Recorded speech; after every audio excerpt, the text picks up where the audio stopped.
Hello everybody, my name is Beck. Welcome to my channel. Welcome back to my channel. So today I'll be going through all the video games that I played in the month of December of last year and January. Where did you go? You say you'll post every single month. Okay, I did have several reasons which I'll quickly go through and address right now. There were several reasons and they all sound like excuses except for maybe one of them. So in the month of December I did post 3 videos and I'll usually do a wrap-up video by the end of the month or in the beginning of the next month. Usually I would post my December wrap up in January. So what happened to that video? So you see, I didn't really play any new games, maybe 1 or 2. So it was about the same and I thought it's time to take a break. But then I decided on the day that maybe I should post something because I feel kind of bad because I already skipped a month in the previous year. Like out of all the 12 months, I've only skipped once. And I was like, I'm not going to do that again. That was until I got about 75, maybe 76 copyright claims on my coffee time stream. And I took basically the month of January cutting out all the copyright claimed music off my stream. I was under the impression that it was fair use, but for the sake of just saving the whole entire live stream, I was just gonna cut out some copyright claim music. It didn't really affect my channel, but I just wanted to cut out the music just in case. All of the music got copyright claim and every individual song got claimed, and it was just a lot of work cutting it out, even though I believe it is fair use. I don't know what is going on with that particular game. I have emailed the dev, I have tweeted them out, and I'm such a small channel. I'm insignificant, so I don't think I was gonna get a response anyway. Now that I've taken out all the music that is claimed, it's fine again. So I decided now's the time to continue posting on this channel. Now that I have drawn out this explanation, we can start today's video. So in the month of December, I basically played what you saw in the month of November. In 2023, in the month of January, I bought the game by Emblem Engage. I pre-ordered this sometime last year. I got it a couple of days late because of shipping issues, but needless to say, I did stream this on Twitch for 2 hours on a separate file, and I played on the most easiest difficulty because I don't have time to grind. Ever since I got this game, I played it almost every single day, and I have finished the game. I finished the game, guys. New year, new me. I actually finished something, so you can't say anything. I was really tempted to buy the DLC, but I didn't see the need to buy it. I spent most of my time playing Fire Emblem Engage. In fact, I spent about 30 hours technically on the game file. It said 29 hours and 30 minutes, but honestly, it's probably around 35 because I did close the game midway. I found out you could just like rewind in time in the game with crystals, playing on the easiest difficulty, but I still struggled at certain parts of the story. If you are up to chapter 10, you would know what I'm talking about. And they do that again. I don't remember correctly, but there was like, you know, back-to-back battles, and they do warn you in the game, but here I am thinking to myself, I'm playing on the easiest difficulty. How hard can it be? It still took me a good 45 minutes to 50. And if you play on the most insane difficulty, which my friend were trying to make me do on stream, it didn't happen, by the way. I'm never gonna finish the game if I crank it up to the most difficult difficulty. So apparently it took him like what, 62 turns or 65 turns, something along those lines. That's Asia, by the way. He bought the DLC. The very first thing that this game greets you with is the DLC. I did complain about it on the streams. If you want to watch me play this, or you want to see the playback of this game with technical difficulties, because I always have mic issues and I'm trying to fix it, here's the URL. So my overall perspective of this game is there is no marriage system. Even one of my friends tweeted saying, what is the point of calling it Fire Emblem Engage if there's no engagement in the game? So there's no marriage system. Tiny bit of a spoiler alert, you can get a certain ring from a certain battle and you can use that ring to gift it to one of your characters, and you can be best friends. And I've only played one playthrough and I don't know if there's like any secret alternative endings. I feel like there isn't. There's 26 chapters. It sounds like a lot, but the gameplay is actually not that long. The story seemed pretty short and straightforward. It shouldn't be too difficult. If you want to have like a repeat of Three Houses, Fates, Awakening from like 3DS and from the Switch, from like previous games in the last decade, this reminds me of like earlier Fire Emblem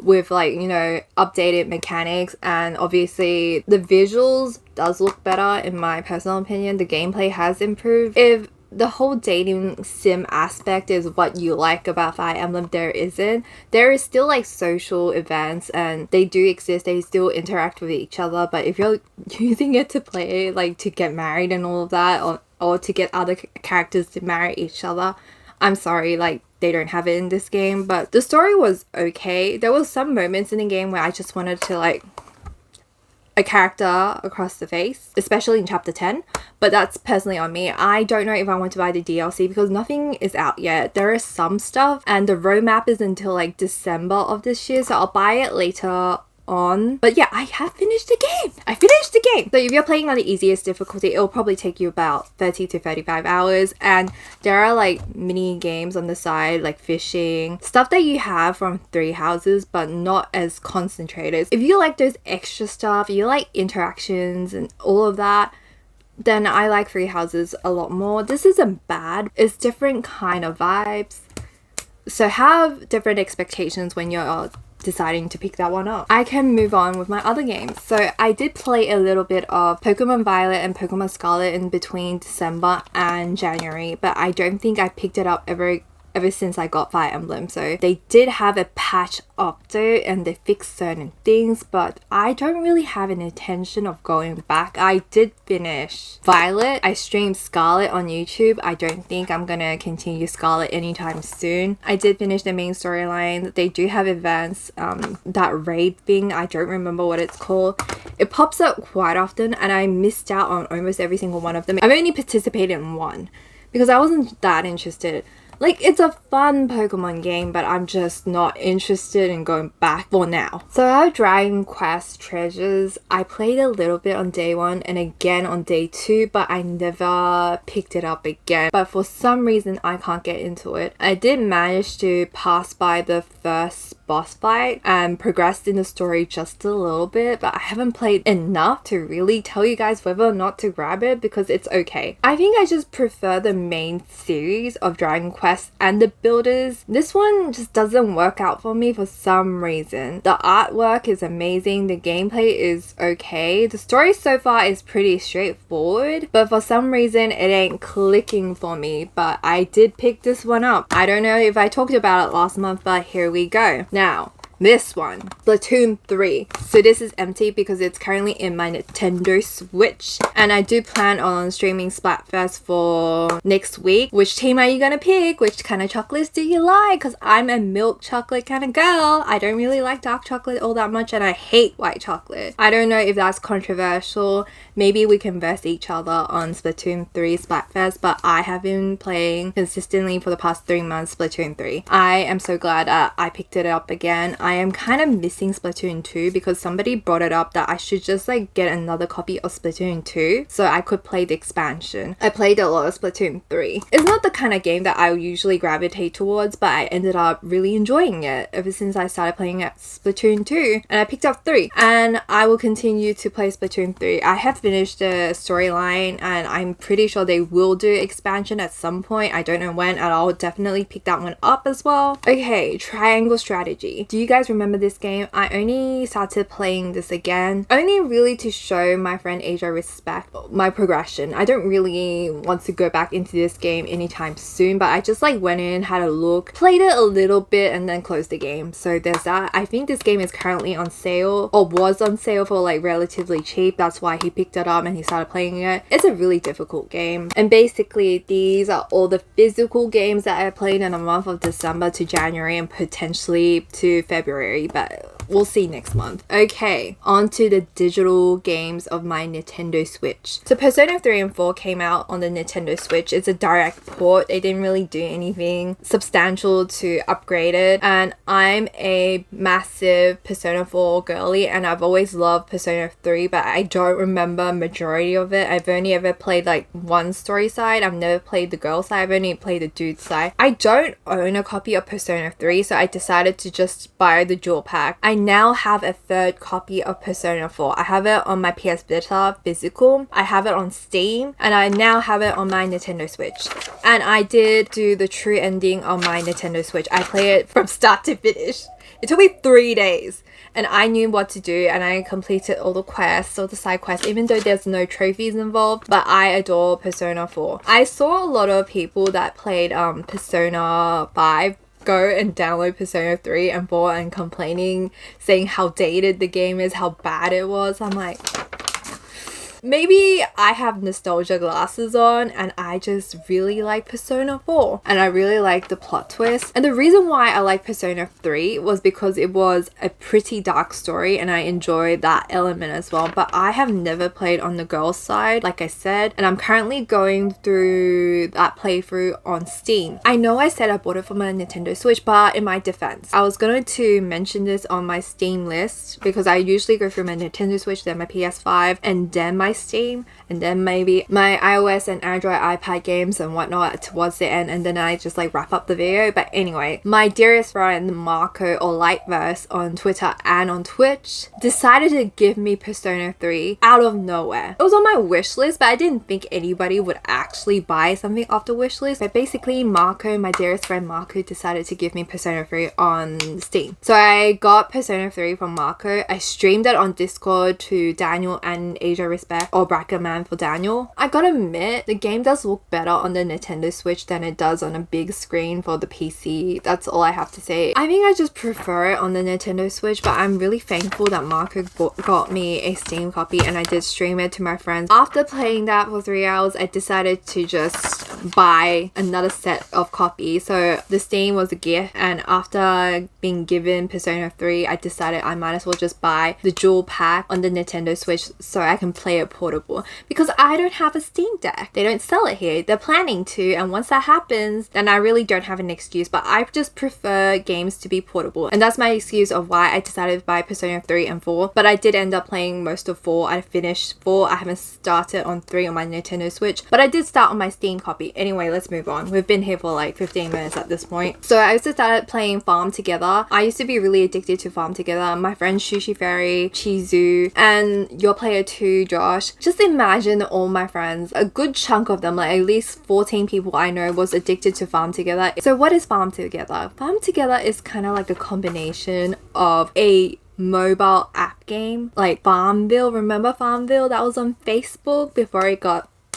But you can play it on the iPad, except there's like no microtransactions. There's DLC, so kind of, and you can't like pay real money to like fast track your crops, so you have to actually wait real life time. It's a great idle game. A lot of my friends, despite describing it as such, like usually my friends aren't interested in games like these, they all got hooked. It has multiplayer. I don't think a lot of people play Farm Together anymore these days, but it's a very addictive game. I was hooked back in 2019. If you watch my videos from back then, you would know. I would mention it or every single month for like a good 6 months, I think. And then all of a sudden we all stopped and moved on with a different game, but there was a time when it was just Farm Together. It's so relaxing. It's an easy game. You don't need to think. You just need to plant crops. You need to like feed your animals. It's great. If you like Farmville, this is perfect for you. Does it sound and say that you have to pay money to play games like this? Not really, because the graphics are good. The music's also really good. Don't hate it until you try it. Like, it's one of those games that I'm gonna justify it. And then I play Stardew Valley a little bit. I played co-op with my friend Asia Respect. He got it on sale and I helped him out a little bit. By helping him out, I was bossing him around in co-op and multiplayer. And then I bought the game Melatonin. It was on sale. I've seen the previews. I've seen it on social media. It's a music game. I opened the game up, had a little peek at it.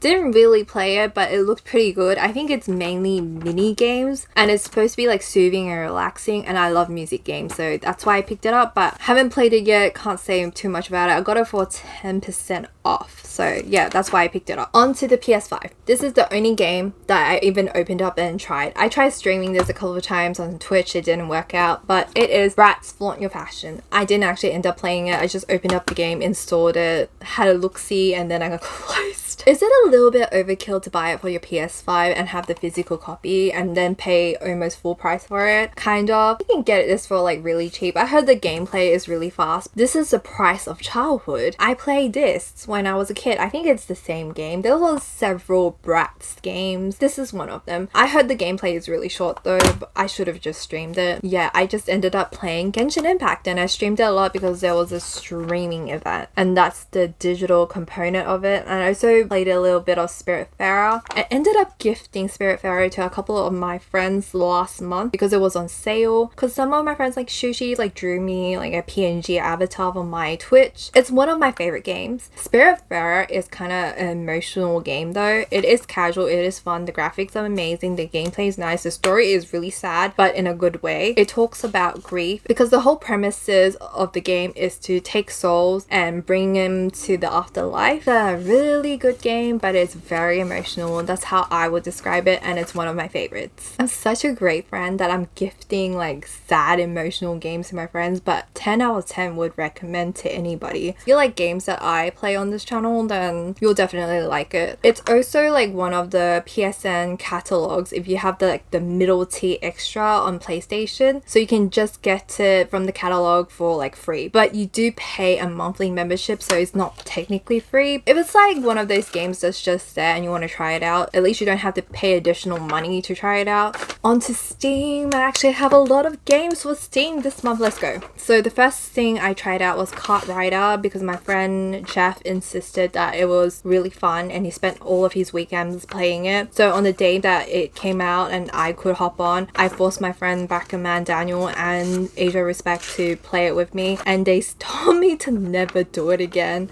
It's free.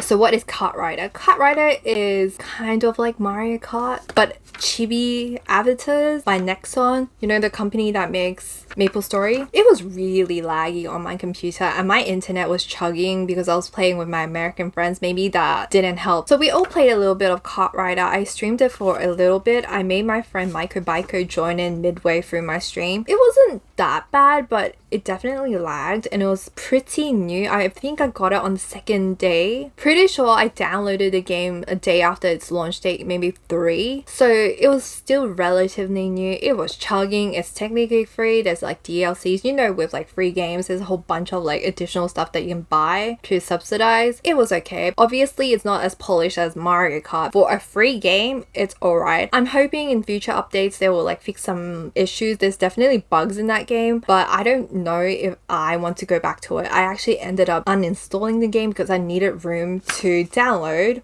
other games. I also played a little bit of Kingdoms 2 Crowns. They recently did an update and I played like the new islands. It's one of my favorite games as well. It's one of my go-to games. What I do is play Kingdoms 2 Kingdoms and then I'll be listening to an audiobook. As you can tell, I started reading again. It's great. I just don't sleep these days. That's why I'm struggling to like film videos. I haven't slept in a while, so I hope this video makes sense. The reason why I uninstalled Kart Rider was because I had to download #GU last recode because my lovely new friend that I met on Twitch through another friend decided to gift me that game. So I had no room left on my PC, so I had to uninstall Kart Rider just to download it. In fact, I had to uninstall a whole bunch of games just to install that. I don't know anything about #GU. I'm assuming it's kind of like a anime strategic visual novel kind of game with maybe turn-based. I've seen like the screenshots. I've heard of that game before. I've seen some of my friends play it. My lights are out because I've been filming for so long, but basically I've seen a bunch of my friends play that game. I had no idea it was such a huge file. I'm grateful that I got it as a gift. I will play it eventually, I just don't know when. And then I also got Destopia, Desktop Village Sim by buy shackles as well, because so the whole situation was when I was streaming Genshin Impact, Mr. Shackles decided to gift me a welcome moon. So what is a welcome moon? A welcome moon is basically something that entices you to log into Genshin Impact every single day. If you buy a pass for like $8 Australian,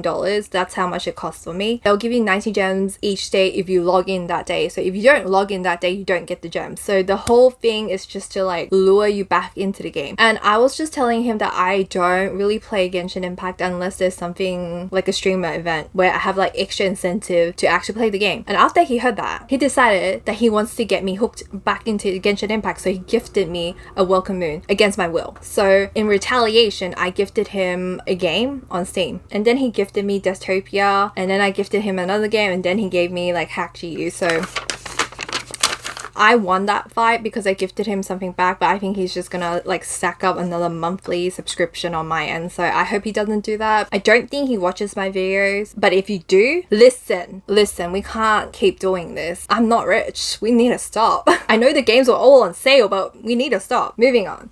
I bought Garden, and then IN as in inside in. What a great name for a game. I bought it because it was an idle gardening game. I just played it for like 20 minutes, so I can't really give you much feedback. It was like 12 bucks and it was on sale. It was like first day launch. It looked really cute. You get to like choose your pots. You get to pick like different soils, different plants, and you plant them in real time. But it's like a virtual version, so you don't have to like deal with plants in real life. So I guess that's a plus if you don't like cleaning, which is me. I also bought Bear and Breakfast. I didn't really play it because I had trouble installing on my laptop, so if you see my gameplay hours, it says 4 hours, but in reality I've only really played for an hour because I had to go back to my PC and install it there. I don't know what is with my laptop, but there's a lot of games that it does not support, so I just end up having extra hours because I spent most of my time trying to figure it out. Last but not least, I did give my money to the devil, aka EA Games, because The Sims 4 was on sale. Like, not the base game, I already have the base game and it's free. The Sims 4 is in fact free on Steam. I did buy the expansion pack. Don't look at me. Bought City Living, but I really like Apartments. It's like one of my favorite packs back in like Sims 3. Okay, and Sims 2. Was this in Sims 2? I only like 2 packs ever in the Sims franchise, which is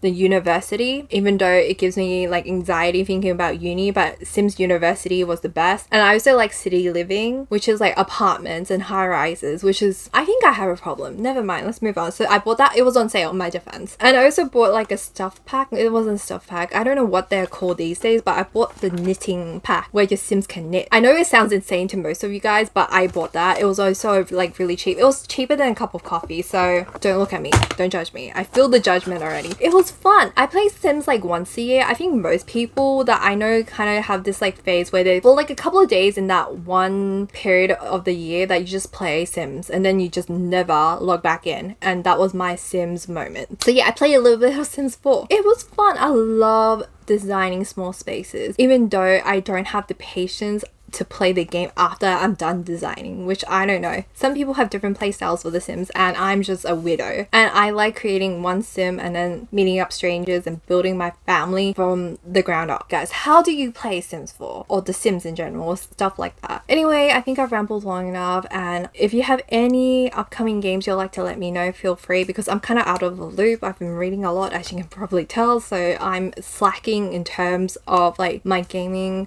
channel. I'm sorry. I'm trying my best here. The only games that I can think of on top of my head is A Wonderful Life, which is Stories of Season. I don't know if it's a remake or a remaster because I played the OG game when it was still called Harvest Moon. I don't own the game because I didn't have a PlayStation or GameCube back in the day, and I don't remember which platform it was. I think it was like PlayStation because I've always been a Nintendo girly, and I think I borrowed the console from my cousin. And what else? I also pre-ordered Octopath Traveler 2. I don't know which platform I chose. I think it was a Nintendo Switch because the chances of me playing a game, it has to be on the Nintendo Switch. Even though I'm usually enticed by earning trophies for the PlayStation, I'm gonna have to be realistic with myself. If I don't buy it on a portable device, I'm not gonna play it. I got this game on launch day and I had every intention of playing it, but since it's on the PlayStation 5, I just can't be bothered to boot up the system unless I'm on my PC and I happen to be streaming. Then it's like fantastic. I'm so freaking lazy. It's not funny. But anyway, If you have any upcoming games, any recommendations, anything I missed out on, you'll like to let me know. What kind of games are you playing at the moment? And I hope you guys had a fantastic beginning of the year. Happy Lunar New Year to those of you guys who celebrated it. I do in fact celebrate it, and I had a decent time with my family, and it was nice to take a little break, and I hope I don't have the same issues popping up in the future. I know for a fact that I definitely will, just I hope it doesn't occur too often. Give me a thumbs up if you enjoyed this video, leave a comment down below if you have anything you'd like to say to me, hit the subscribe button if you'd like to see more content from me, hit the bell for notifications, and I'll see you guys in my next video. Bye!